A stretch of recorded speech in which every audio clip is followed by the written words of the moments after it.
نہ میرے ذکر میں صوفیوں کا سوز و سرور، نہ میرا فکر ہے پیمانہ ثواب و عذاب۔ خدا کرے کہ اسے اتفاق ہو مجھ سے، فقیر شہر کے ہیں محرم حدیث و کتاب۔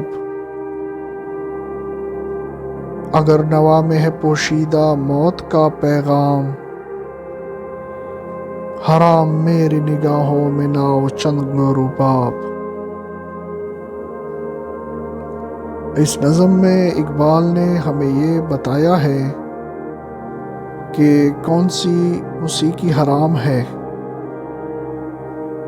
علامہ صاحب کہتے ہیں کہ نہ تو میرے ذکر میں صوفیوں کا سا سوز و سرور ہے، اور نہ میری فکر میں یہ اہلیت ہے کہ وہ ثواب و عذاب کا اندازہ کر سکے۔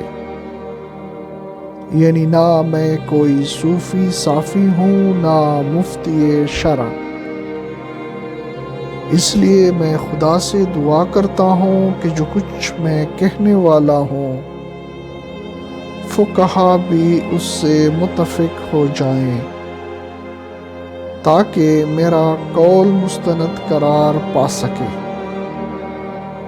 وہ موسیقی بالکل حرام ہے جس کو سن کر مسلمان کی قوت عملی مردہ ہو جائے